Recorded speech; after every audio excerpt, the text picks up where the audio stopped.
Nashock ang isa sa mga miyembro ng OPM Hitmakers na si Nonoy Zuniga sa pagpanaw ng OPM legend na si Haji Alejandro. Matatanda ang inanunsyo ng pamilya Alejandro ang pagpanaw ni Haji noong April 22, 2025. Inilahad ni Nonoy sa panayam sa kanya ng ABS-CBN News na nakasama pa raw niya si Haji sa isang concert sa Vigan noong February 2025 kung saan dumaraing na raw ito sa nararamdamang matinding sakit sa tiyan.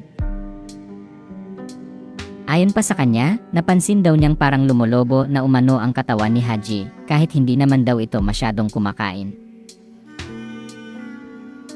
Kasunod nito ay inamin ni Nonoy na na-shock sila ni Ray Valera at Marco Sison sa pagkamatay ni Haji. Anya, it was shocking for the three of us. Sabi namin, Belriu. Sabi ko baka may pag-asa pero that time it was already stage 4 when it was discovered. We were shocked at the same time, sad na rin kasi ang tagal naming kasama yang si Haji. We were already friends even before Hitmakers as a group.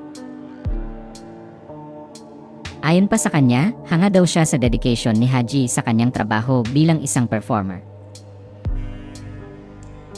Sinabi rin ni Nonoy sa naturang panayam na parang ayaw daw nilang mag-perform, pero bilang entertainers, the show must go on.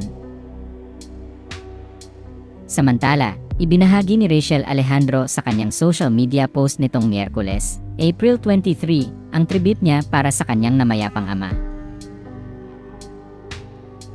Sa kanyang post, sinabi ni Rachel na hanga siya kung paano si Haji Alejandro bilang respetadong mang-aawit at kung paano siya sa labas ng trabaho. Anya, I hung on to his every word about politics, financial investments, or the latest joke he planned on including in his next concert with the Hitmakers. He loved to make people laugh as much as he loved to sing and dance. My dad never had talent manager, except recently when he asked his partner Alina to handle his bookings, rarely posted on social media, and never needed to pay for any sort of PR or marketing.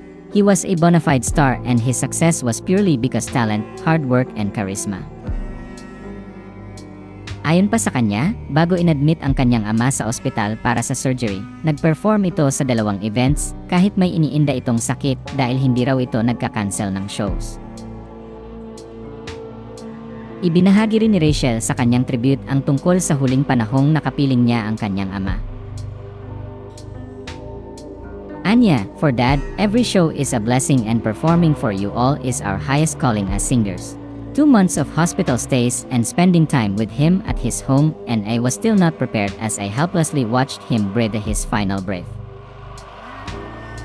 Sa huling bahagi ng kanyang tribute ay isang pangako ang iniwan ni Rachel bilang pagpupugay niya sa kanyang ama. Matatanda ang inilahad ni Alina Velasquez sa kanyang post na pumanaw si Haji Alejandro noong April 21, 2025 dahil sa stage 4 colon cancer.